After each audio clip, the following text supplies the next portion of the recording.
Hello everyone. स्वागत है सभी का लर्नो स्मार्ट पर। तो दोस्तों आज है 20 जुलाई 2023 और 22 और 23 जुलाई को यानी कि सैटरडे और संडे जो 22 और 23 जुलाई है 2023 उसमें आपका NHPC जेई और THDC जेई का एग्ज़ाम होने वाला है सिविल मैकेनिकल इलेक्ट्रिकल का। तो इसमें आपके नॉन टेक में जनरल अवेयरनेस का सेक्शन भी है और जनरल अवेयरनेस का जो पार्ट है वो टोटल 30 क्वेश्चन आने वाले हैं।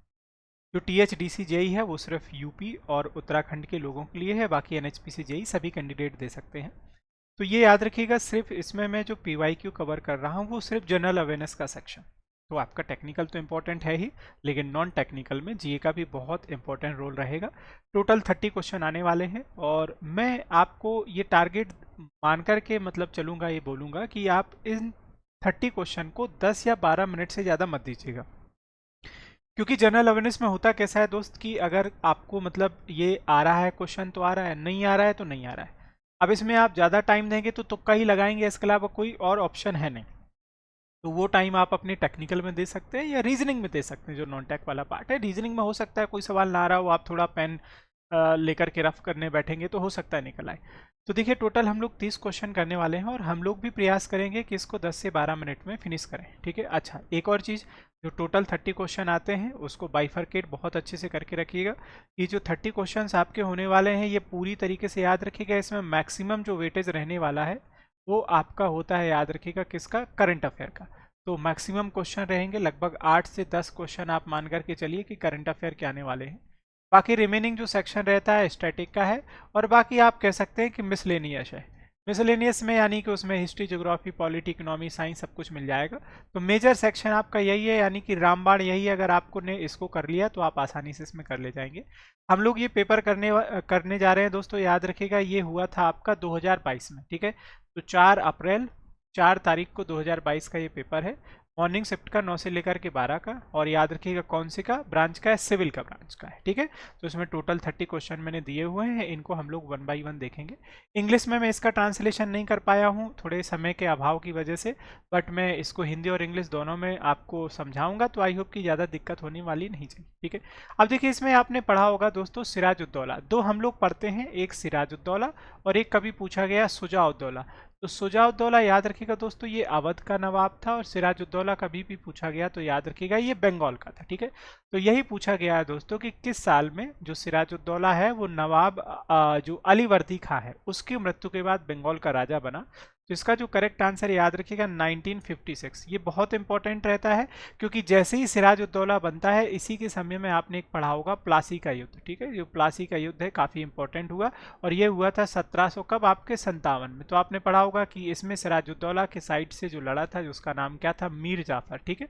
और मीर जाफर ने ही अपने नवाब यानी राजा के साथ गद्दारी की, और अगेंस्ट में जो पर्सन था वो कौन था, लॉर्ड क्लाइव। तो इसमें संधि हो जाती है मीर जाफर के बीच में और लॉर्ड क्लाइव के बीच में, और उस संधि के तहत मीर जाफर को राजा बना दिया जाता है और सिराजुद्दौला को एग्जीक्यूट कर दिया जाता है, और यहाँ से डिप्टी नवाब वाला प्रोसेस शुरू होता है दोस्तों, ठीक है। तो ये इंपॉर्टेंट रहेगा, इसको थोड़ा सा देख के जरूर जाना है दोस्तों, ठीक है। और मीर जाफर के बाद बनता है कौन सा, मीर कासिम, ठीक है। तो वो भी मीर जाफर के साथ गद्दारी मिलता है, यानी कि बुरे काम का बुरा नतीजा, ठीक है। पूछा गया है कि आपने टाइप्स ऑफ मनी देखी होंगी। देखिए टाइप्स ऑफ मनी एक बहुत ही इंपॉर्टेंट क्वेश्चन रहता है। जैसे आप इसमें M1 की बात करने जाएं तो M1 को हम लोग क्या बोलते हैं दोस्तों, याद रखिएगा नैरो मनी कहलाती है, ठीक है। ये नैरो मनी कहलाती है एक्चुअली M1। और दूसरा आप इसमें देख पा रहे होंगे M2, तो ये कहलाती है इंटरमीडिएट, ठीक है। इसको हम लोग क्या नाम देते हैं, that is known as the intermediate money. और ये होती है आपकी कौन सी, ब्रॉड मनी। तो ये इसी से जुड़े हुए सवाल एक और होती है इसमें M0 को याद रखिएगा हम लोग रिजर्व्ड मनी बोलते हैं, ठीक है। इसके अलावा और भी मनी के बहुत सारे टाइप हैं। समझो पैसे की भाषा पैसा बोलता है, तो दोस्तों सॉफ्ट मनी पढ़ते हैं, है ना, प्लास्टिक मनी पढ़ते हैं आज के समय में, तो इलेक्ट्रॉनिक मनी आ गई है, हमारे क्रेडिट कार्ड, डेबिट कार्ड, ये सब क्या प्लास्टिक मनी है, ठीक है। और ये जो क्रिप्टो करेंसी, बिटकॉइन वगैरह पढ़ते हैं ये पूरी डिजिटल और इलेक्ट्रॉनिक मनी, ठीक है। दूसरा हम लोगों ने पढ़ा होगा डीलर मनी, चीपर मनी। तो जो हायर इंटरेस्ट रेट पर लोन दिए जाते हैं उनको डीलर बोलते हैं, और जो लोअर इंटरेस्ट रेट पर लोन दिए जाते हैं उनको हम लोग चीपर मनी बोलते हैं, ठीक है। तो ये डीलर मनी और चीपर मनी दोनों बहुत आसानी से वो भी आपको क्लियर होनी चाहिए, ठीक है। अच्छा चलिए, ये तो सारी चीज़ें थी कि आपको उम्मीद करता हूँ कि क्लियर ही होंगी। एक होती है फिएट मनी जो सरकार इशू करती है, उसको फिएट मनी बोलते हैं, जैसे 1 रुपए के कॉइन होते हैं, पेपर करेंसी होती है, और जो सिक्के होते हैं। एक होता है बैरन मनी, जिस पर आपको कोई प्रॉफिट ना हो, कोई ब्याज दर ना मिले, जैसे आपके कपबर्ड में पर्स में पड़ा हुआ पैसा, वो बैरन मनी कहलाता है। एक होता है हॉट मनी, जिसमें मतलब आप easy one country to another country investment fluctuate कर सको, ठीक है। तो इसमें ये पूछा गया है कि आरबीआई के फिगर के अकॉर्डिंग ये जो मनी के कैटेगरी डिफाइन किए गए हैं, कई जगह पर M0 से शुरुआत की जाती है, कई जगह पर M1 से शुरुआत की जाती है। तो ये अलग अलग मतलब जो आपके कह सकते हैं कि जो ऑथर्स होते हैं वो इनको इस तरीके से डिफाइन करते हैं, अलग अलग ऑथर्स हैं, ठीक है। कुछ M0 को M1 बोल देते हैं, और तो वो M3 तक पहुंच पाते हैं, और कुछ क्या करते हैं कि M1 से शुरुआत करते हो तो M4 तक पहुंच पाते हैं, ठीक है। तो इसमें सम पूछा गया है दोस्तों किसका, आपने कि जो टोटल करेंसी और जो कॉइन्स है, तो इसका जो करेक्ट आंसर है that is M1 is the right answer. और दोस्तों याद रखिएगा ये कैसी कहलाती है, मैंने आपको बोला नैरो मनी, तो ये देखने में तो बहुत कम होती है, लेकिन याद रखिएगा ये कैसी होती है, हाईली फ्लक्चुएट। ये याद रखिएगा बहुत इंपॉर्टेंट है, यानी कि हाईली लिक्विड। हाईली लिक्विड का मतलब होता है इजी टू यूज, कोई भी व्यक्ति इसको आसानी से यूज कर सकता है, क्योंकि वो पैसा है जो ऑलरेडी लोगों के मतलब जो डिमांड, मतलब आप कहते हैं ना करंट अकाउंट सेविंग अकाउंट में आप कभी भी निकाल सकते हैं, और आपके पैसे अकाउंट पॉकेट में पड़ा हुआ है। अगला सवाल देखिए क्या पूछा गया है कि ये कुछ कथन दिए गए हैं महात्मा गांधी से जुड़े हुए, आपको बताना है कि इनमें से कौन सा सही। अब देखिए महात्मा गांधी, आपको मालूम है कि इनका जो जन्म हुआ था वो 2 अक्टूबर 1869 में हुआ था, ठीक है। इनके माता का नाम याद रखेगा, और पिता का नाम तो मदर नेम, और ये फादर नेम, ये थोड़ा सा इंपॉर्टेंट रहेगा। दूसरा, इन्होंने 1893 में अपनी वकालत कर ली पूरी, है ना। उसके बाद इंडिया में ट्राई किया बट कुछ सेटलमेंट हुआ नहीं, तो ये क्या करते हैं, इनको एक ऑफर मिल जाता है, ये चले जाते हैं आपके दक्षिण अफ्रीका। तो वहाँ पर भी काफ़ी सारे राइट चलाते हैं, वहाँ पे लोगों के लिए सर्टिफिकेट जो लोगों को मेंटेन करना पड़ता था उसके खिलाफ लड़ते हैं। जो मैरिज एक सिस्टम था उसको भी थोड़ा रिमूव करने का प्रयास करते हैं, इंटर माइग्रेशन का इशू था उसको भी दूर करते हैं। फिर ये 1915 में भारत में आ जाते हैं दोस्तों, ठीक है। तो ये 9 जनवरी को 1915 में भारत में आए, तो ये पहला कथन सही है। 9 जनवरी को आप प्रवासी भारतीय दिवस मनाते हैं, और इस बार हमने जो 17वां प्रवासी भारतीय दिवस बनाया है वो मध्य प्रदेश में भोपाल में, ठीक है। दूसरा बोला गया है कि वो 2 अक्टूबर को जन्म हुआ था, ये भी सही है, पोरबंदर गुजरात में। बोला जा रहा है इन्होंने खेड़ा का जो आंदोलन किया वो कब किया, याद रखिएगा 1917 में। तो एक्चुअली अगर आप देखने जाएं तो ये जो खेड़ा है और अहमदाबाद, ये दो आपके 1917 में हुए थे। अहमदाबाद, ठीक है, अहमदाबाद, अहमदाबाद। तो थोड़ा सा देखना पड़ेगा, खेड़ा और ये अहमदाबाद जो था, ये तो जो था अहमदाबाद मूवमेंट, ये 1918 में था। 1917 में एक्चुअली में इन्होंने जो चलाया था उसका नाम था चंपारण, ठीक है, चंपारण। और ये बोलते हैं कि ये आईएनसी के अध्यक्ष बने 1927 में, ये भी गलत है। ये आईएनसी के अध्यक्ष बने 1924 में। तो मेरे हिसाब से ये जो सवाल था ये एग्जाम में थोड़ा सा गलत आया था, याद रखिएगा, ठीक है, ये गलत आया था। तो यहाँ पे ये भी इनकरेक्ट है, सी भी, और इनकरेक्ट है, डी भी इनकरेक्ट है। यहाँ पर अगर 1918 होता तो आप खेड़ा और किसकी बात कर सकते थे, अहमदाबाद मिल की बात कर सकते थे। और यहाँ पर अगर 1924 होता तो आपका सही हो सकता था, ठीक है। तो ये दोनों के दोनों याद रखिएगा, इसमें स्टेटमेंट आपके गलत हैं, सी और डी, ठीक है। तो कभी कभी हो जाता है ऐसा कि आपको एग्जाम में इस तरह के सवाल भी मिल जाएंगे। अगले क्वेश्चन में पूछा गया है कि who is the winner of the Australian open, ठीक है। तो दोस्तों ये अभी आप देख के जाइएगा 2023 वाला, ठीक है।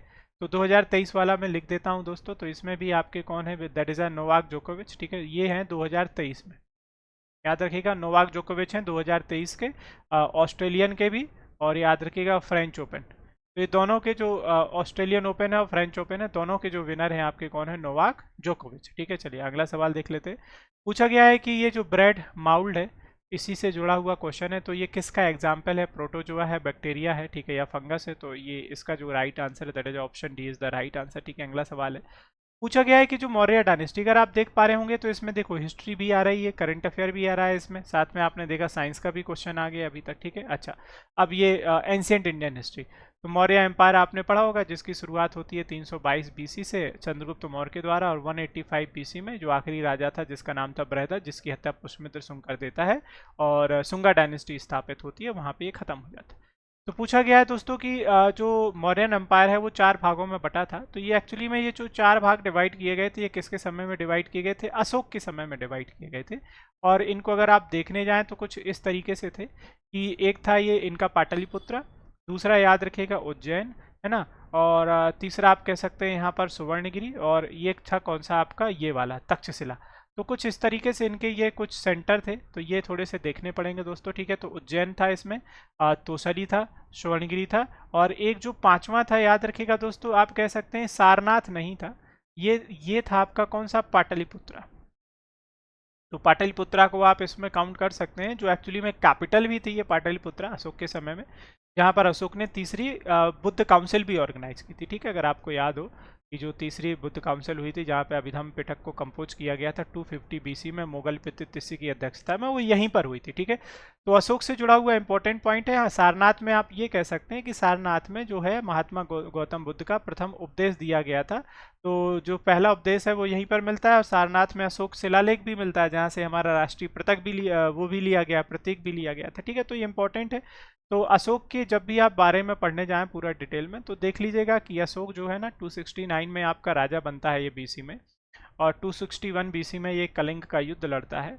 250 बीसी में ये बुद्धिज्म की तीसरी काउंसिल ऑर्गेनाइज करता है, और साथ में याद रखेगा जो 232 बीसी है उसमें इसकी मृत्यु हो जाती है। तो इसकी फैमिली भी देख के जाइएगा, इसकी फैमिली के बारे में आपने पढ़ा हो, कौन सा, इसकी बेटी का नाम संघमित्रा, और जो महेंद्र था तो इसके बेटे जो मॉन्क और नन बन गए, ठीक है। साथ में इसने जो आपके 14 शिलालेख हमको मिलते हैं, रॉक एडक्ट, ठीक है, तो वो भी देख के चले जाएगा। 13वें में कलिंगा युद्ध के बारे में बातचीत की गई है, ठीक है।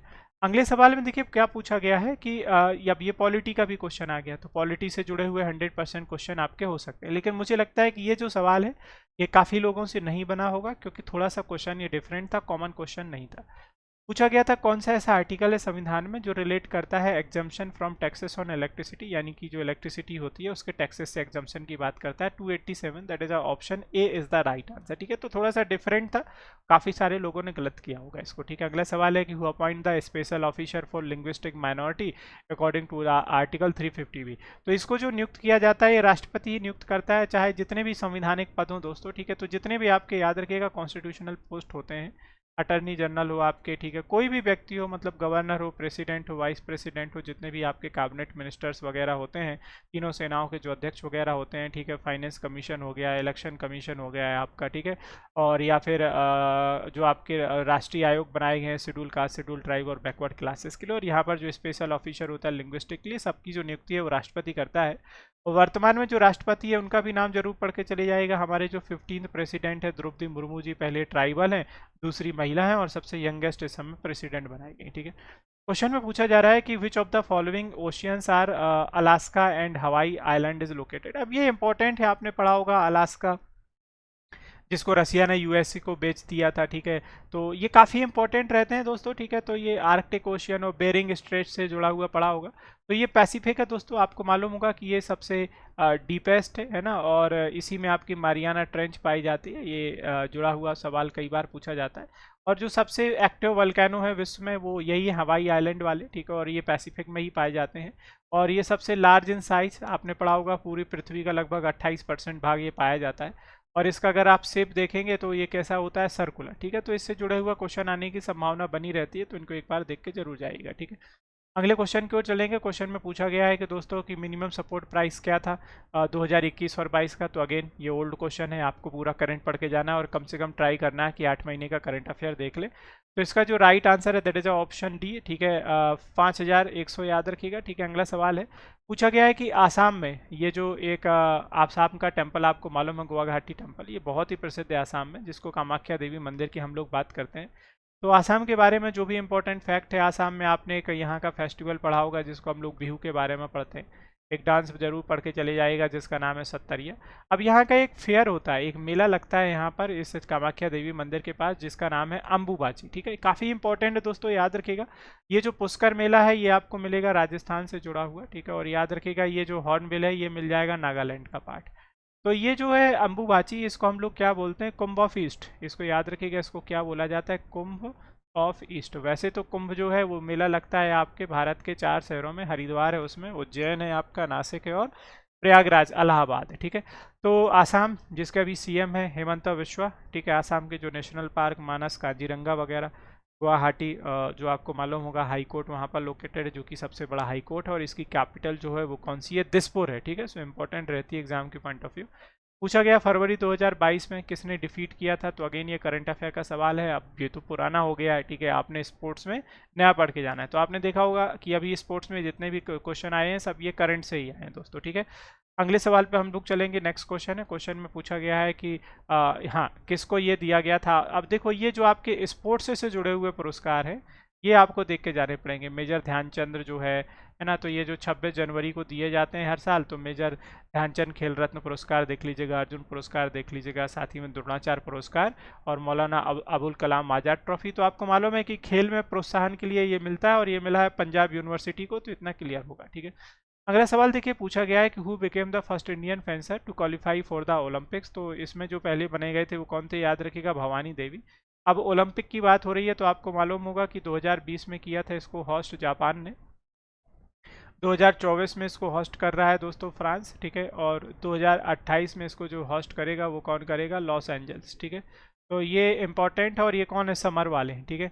अगर कभी विंटर को पूछ लिया गया तो 2022 में होस्ट किया था इसको चाइना ने दोस्तों, याद रखिएगा, और 2026 में जो होस्ट करेगा वो कौन सा होस्ट करने वाला, इटली। तो ये कौन से होंगे आपके विंटर और ये कौन से हैं समर। तो अभी जो होने वाला है ये कहाँ पर होने वाला है, फ्रांस में, ठीक है। चलिए अगला सवाल पूछा गया कि जीडीपी क्या है, ओल्ड क्वेश्चन अगेन, ठीक है। अभी आपको वर्तमान में जीडीपी देख के जानी पड़ेगी। तो हमारी जो इस समय जीडीपी जो चल रही है 5.6 के आसपास आईएमएफ और आरबीआई के पॉइंट ऑफ व्यू, तो ये आपका करंट का डाटा इसमें देखना पड़ेगा, ठीक है। पूछा गया दोस्तों कि फॉर हाउ मेनी ईयर स्वामी Jai Singh Sawai Jai Singh sorry the ruler of the Amber appointed the governor of Agra. तो इनको कितने समय के लिए बनाया गया था, तो ये बनाए गए थे 12 साल के लिए दोस्तों, ठीक है। और आगरा तो आयोग की आप सभी जानते हैं 1504 में इसकी स्थापना हुई थी और सिकंदर लोधी के द्वारा इसकी स्थापना की गई थी। कई बार ये पूछा जाता है सिकंदर लोधी के द्वारा।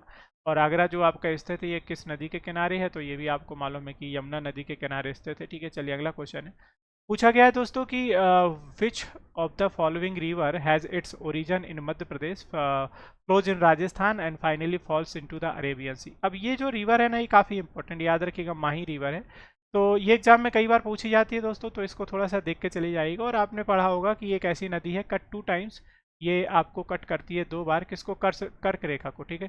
तो कर्क रेखा आपको मालूम है कि कर्क रेखा जो है वो आपकी कितनी है, 23 1/2 डिग्री नॉर्थ, यही आप देखते हैं ना 20, हाँ ये है हमारी कर्क रेखा, ठीक है। तो इसी के बारे में हम लोग देख रहे हैं दोस्तों। तो इंपॉर्टेंट है एग्जाम के लिए, थोड़ा सा देख के जरूर जाइएगा, है ना। और यमुना तो आपको मालूम दोस्तों ये खुद गंगा की सहायक नदी है और गंगा आपकी जाती है बंगाल की खाड़ी में। चंबल जो है ये आपकी किसकी सहायक नदी है, यमुना की। और यमुना अगेन सहायक नदी है किसकी, गंगा की, तो ये जाती है बंगाल की खाड़ी में दोस्तों, ठीक है। तो ये इंपॉर्टेंट है। पूछा गया है वेस्ट फ्लोइंग अरेबियन सी। तो अरेबियन सी में जो बहने वाली नदियां हैं वो हैं आपकी माही, लूनी, साबरमती, नर्मदा, ताप्ती, मांडवी, जुआरी, सारावती और कौन सी, पेरियार, ठीक है। तो ये सभी नदियां, ठीक है। अगला क्वेश्चन पूछा गया है कि which of the following musical instrument is not an example of the, क्या पूछा गया है, अवंथा। हाँ ये एक क्वेश्चन डिफिकल्ट रहा होगा 100%, जहाँ तक मेरा मानना है, क्योंकि संगीत और म्यूजिक से जुड़ा हुआ क्वेश्चन है, ये पूछ लिया गया है, ठीक है। तो इसका जो राइट आंसर है that is option second is the right answer, ठीक है, सेकेंड इज राइट। अगला सवाल पूछा गया है कि who has been elected as the International Law Commission for a 5-year term, ठीक है, स्टार्टिंग फ्रॉम 1 Jan 2023। तो दोस्तों ये जो चुने गए हैं किसके लिए पूछ रहा है, इंटरनेशनल लॉ कमीशन के लिए, बिमल पटेल साहब, ठीक है। तो दैट इज अ ऑप्शन, याद रखिएगा, D is the right answer. अब जितने भी अपॉइंटमेंट है वो तो देख के जाने पड़ेंगे, चाहे नीति आयोग में वाइस चेयरमैन हो, एमडी एंड सीईओ हो, चाहे आपका डीआरडीओ का हेड हो, इसरो का हेड हो, या फिर आपके अटर्नी जनरल हो, ठीक है, तीनों सेनाओं के अध्यक्ष हो। तो जो इंपॉर्टेंट अपॉइंटमेंट हुए हैं, जैसे वर्ल्ड बैंक में नया अपॉइंटमेंट हुआ है, तो वो एक बार प्लीज़ देख के जाइएगा, एग्जाम के लिए इंपॉर्टेंट है। अब देखिए ये फिर से पॉलिटी का एक क्वेश्चन आ गया। तो पॉलिटी के अगर आप देखें तो अभी तक 3 से 4 क्वेश्चन हो चुके हैं ना। पूछा गया है कौन सी ऐसी अनुसूची है जिसमें आपने इन सभी लैंग्वेजेस के बारे में पढ़ा होगा। तो ये दोस्तों आपने जब शेड्यूल्स वाले टॉपिक पढ़ते हैं तो आपको मालूम है कि ओरिजिनल 8 थी, बाद में 4 आई, और इस तरीके से टोटल कितनी हो गई, 12। तो लैंड रिफॉर्म 9वीं, 10वीं एंटी डिफेक्शन लॉ, 11वीं पंचायत और 12वीं कौन सा था, म्यूनसिपल कॉर्पोरेशन जोड़ी गई। अब ये शुरुआत की जो 4 थी, जिसमें जो सबसे पहली पढ़ते हो यूनियन एंड टेरिटरी, दूसरी आपने पढ़ा होगा कि किसकी बात करते हैं हम लोग, सैलरी की बात करते हैं, तीसरी में हम लोग ओथ एंड अफर्मेशन, चौथी होती है राज्यसभा में सीटों का बंटवारा, पांचवी होती है जो आपके कह सकते हैं कि ट्राइबल एरियाज में जो SC ST एरियाज होते हैं वहाँ पे ट्राइबल एरियाज में एडमिनिस्ट्रेशन, जो छठवां है वो नॉर्थ ईस्ट। तो नॉर्थ ईस्ट में आपका आसाम, मेघालय, त्रिपुरा और मिजोरम, ये काफ़ी इंपॉर्टेंट। अभी मणिपुर काफ़ी न्यूज़ में चल रहा है सुर्खियों में, तो मणिपुर से जुड़ा हुआ फैक्ट जरूर पढ़ के चले जाएगा दोस्तों, है ना। और मणिपुर की वो जो ट्राइब्स कम्युनिटी हैं जिसमें मीते, नागा, कुकी, है ना, और लोकटक लेक की वो लामजाओ वहाँ का, तो ये थोड़ा सा फैक्ट इंपॉर्टेंट रहेगा आपके लिए, ठीक है, तो देख के जाइएगा। सातवें में आपको मालूम है 3 प्रकार की लिस्ट है, यूनियन, स्टेट और कॉन्करेंट, और 8वां आपकी भाषाओं के बारे में बात करता है, ठीक है। तो इस क्वेश्चन का जो राइट आंसर हो जाएगा वो सभी को मालूम था, 6वां। चौथा याद रखिएगा, राज्यसभा में सीटों का बंटवारा है जो आपने आयरलैंड से लिया है। 5वें में ऑलरेडी देख लिया, SC/ST ट्राइबल एरियाज में प्रशासन के बारे में। और तीसरे में ओथ एंड अफर्मेशन है, ठीक है। अगला सवाल पूछा गया कि कौन से स्टेट, पूछा गया इन विच स्टेट इज द दीक्षा भूमि। अब ये इंपॉर्टेंट है, अभी आपने देखा होगा कि हम लोग यहाँ पे बात कर रहे हैं डॉक्टर अम्बेडकर से जुड़ी हुई, डॉक्टर BR अम्बेडकर। तो डॉक्टर BR अम्बेडकर इम्पोर्टेंट है। पहले तो इनका वो जो हम लोग जयंती मनाते हैं 14 अप्रैल, वो इम्पोर्टेंट रहेगा। और अभी आपने पढ़ा होगा एक अम्बेडकर सर्किट की शुरुआत की गई है, ठीक है, और एक ट्रेन भी चलाई गई है जिसका नाम है भारत गौरव करके। तो इनसे जुड़े हुए जो भी स्थान है, कौन कौन से स्थान है, एक आपको मालूम है कि महो मध्य प्रदेश का है। दूसरा आप नागपुर को वाला पढ़ते हैं तो यहाँ से ये भी जुड़ा हुआ है इनसे स्थान है, और दिल्ली का भी इनसे जुड़ा हुआ स्थान है, और एक मुंबई। तो इनकी दोस्तों एक जन्मभूमि है, एक दीक्षा भूमि है ना, और एक याद रखिएगा कर्म भूमि है, ठीक है, और एक जगह जहाँ पर इनकी मृत्यु हुई। तो इस तरीके से ये सारे लोकेशंस कनेक्ट हो गए इस भारत गौरव ट्रेन के द्वारा। तो इस क्वेश्चन का जो राइट आंसर है क्या पूछा गया है, दीक्षा भूमि। तो दीक्षा भूमि कौन सी है आपकी, नागपुर महाराष्ट्र, ठीक है, नागपुर महाराष्ट्र इनकी दीक्षा भूमि है दोस्तों, ठीक है, जहाँ पर इन्होंने बुद्धिज्म को एम्ब्रेस किया था, ठीक है। क्वेश्चन में पूछा गया है कि who has authored a new book. तो ये अगेन करंट अफेयर का क्वेश्चन है। करंट अफेयर में बुक्स एंड ऑथर स्पोर्ट्स वाला देख के जाना है, तो सैयद अकरबुद्दीन, ठीक है। अगला सवाल देखिए, फिर से आपका किससे आ गया जुड़ा हुआ, ये पॉलिटी का जुड़ा हुआ पार्ट है। पूछ रहा है दोस्तों कि कौन सा ऐसा संशोधन है जिसके तहत राज प्रमुख जो शब्द है ये ओमिट किया गया था अनुच्छेद 283 से। तो ये जो संशोधन है ये इंपॉर्टेंट है, याद रखिएगा। और ये आपका कौन सा है, 7वां संशोधन 1926 में। तो ये भी इंपॉर्टेंट है, एक तो ये राज प्रमुख, और दूसरा याद रखिएगा इसके तहत जो आपका 7th पार्ट है ना, तो ये भी रिमूव किया, ठीक है। तो 7th पार्ट को भी हमने इससे क्या किया था, हटा दिया था, ठीक है। तो इतना इंपॉर्टेंट रहेगा। अच्छा, पूछा गया अकॉर्डिंग टू सेंसस 2011, काफ़ी इंपॉर्टेंट है, मेट्रो सिटी में लिस्ट पॉल्यूटेड थी। तो दोस्तों ये याद रखिएगा चेन्नई, और इस समय तो सबसे अधिक जो पॉल्यूटेड है आपकी ये मुंबई बहुत पॉल्यूटेड है दोस्तों। उसके बाद आपकी आ जाएगी दिल्ली, ठीक है। तो करेक्ट आंसर। अगर स्टेट्स में पूछा गया तो स्टेट्स में आप किसको टिक करने जाएंगे, सबसे अधिक जनसंख्या वाला, तो आपको मालूम है कि यूपी है, उसके बाद महाराष्ट्र है, महाराष्ट्र, ठीक है। और अगर लिस्ट की आप बात करने जाएंगे तो लिस्ट में आपका आ जाता है दोस्तों कौन सा, सिक्किम। तो कम जनसंख्या वाला सिक्किम, अधिक जनसंख्या वाला कौन सा, यूपी, और अधिक डेंसिटी वाला वेस्ट बंगाल है। पूछा गया है कि which help our nails to grow stronger, यानी कि जो हमारे नाखून होते हैं उनको मजबूत उगने के लिए कौन ये हेल्प करता है। तो इसमें से जो राइट आंसर है that is a protein is the correct option, ठीक है। अगले सवाल देखेंगे।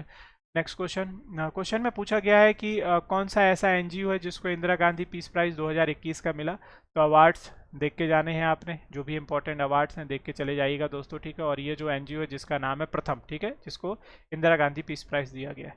अगला क्वेश्चन है, पूछा गया which type of soil contain high percentage of calcium, ठीक है। तो काफ़ी इंपॉर्टेंट है, और ये गुजरात, मध्य प्रदेश, महाराष्ट्र, आंध्र प्रदेश में पाई जाती है। तो यहाँ पर पाई जाने वाली एक ही मिट्टी हो सकती है जिसका नाम है ब्लैक, और जिसको आपने पढ़ा होगा रेगुर सॉइल भी बोलते हैं दोस्तों। और इसको कई बार हम लोग कॉटन सॉइल भी बोलते हैं, आपने पढ़ा होगा। ये डेक्कन ट्रैप में पाई जाती है, और लगभग ये 15% एरिया हमारा कवर करती है। क्योंकि अगर आपको राज्यों का नाम दे दिया है तो आप इसमें से टिक कर सकते हैं दोस्तों, ठीक है। तो ये वाला एरिया है हमारा, ये वाला डेक्कन ट्रैप।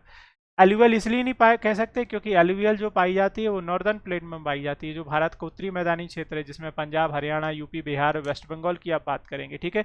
और जो एरिड सॉइल है वो राजस्थान यानी कि थार वाले मरुस्थल में पाई जाती है, ठीक है। और लेटेराइट पाई जाती है जहाँ पर सबसे अधिक बारिश होती है, तो ईस्टर्न घाट और वेस्टर्न घाट है, ठीक है। फिर से पूछा जा रहा है 28 क्वेश्चन में कि निम्नलिखित में से कौन सा कथन है जो इनकरेक्ट है। तो देखो सदिश और अदिश राशि। अब देखो यार, फिजिक्स का बहुत ही कॉमन सा क्वेश्चन है, ये तो मिस्टेक नहीं होनी चाहिए क्योंकि आपने फिजिक्स ऑलरेडी बहुत अच्छे से पढ़े रखी होगी दोस्तों। तो ये पूछा गया इनकरेक्ट कौन सा है, तो force is a scalar quantity, ठीक है।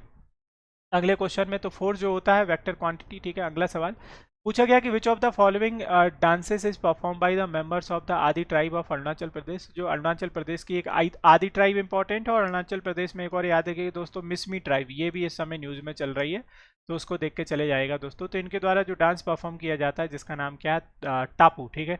और बस ये आखिरी सवाल पूछा गया है। कौन सा प्राइज़? एक किताब के बारे में, फॉर विच बुक डिड दैमन गैलगोट, ठीक है। तो बुकर प्राइज़ मिला है 2021 के लिए। अभी 2022 के लिए मिला था गीतांजलि श्री के लिए, ठीक है। तो 2022 का याद रखिएगा, 2022 का मिला है गीतांजलि श्री को, है ना, गीतांजलि श्री को। और ये किस किताब के लिए? The tomb of saint, the tomb of saint, ठीक है। तो चलिए दोस्तों, ये है आपके पूरे के पूरे 30 क्वेश्चन जो एनएचपीसी जेईई में आने वाले हैं। सेशन को अच्छा लगा हो तो बिल्कुल दिल से लाइक कर दीजिएगा, शेयर कर दीजिएगा अपने दोस्तों के साथ जो पेपर देने जा रहे हैं। चैनल को सब्सक्राइब भी कर लीजिएगा, है ना। और बाकी अब आपके 4 अप्रैल का सेकंड शिफ्ट का बचा है, 5 अप्रैल के दोनों शिफ्ट के पेपर बचे हैं, 6 अप्रैल के। तो मैं ये बिल्कुल कल तक आपके अपलोड कर दूंगा, है ना। और किसी एग्जाम के अगर पीवाईक्यू आप चाहते हो तो मुझे कमेंट सेक्शन में ज़रूर बताइएगा, अपना फीडबैक दीजिएगा, तो उस एग्जाम के भी मैं पीवाईक्यू इसी तरीके से आपको अपलोड कर दूंगा, ठीक है। So thank you so much and yes, all the best guys, जिसका भी एग्जाम है। Thank you so much.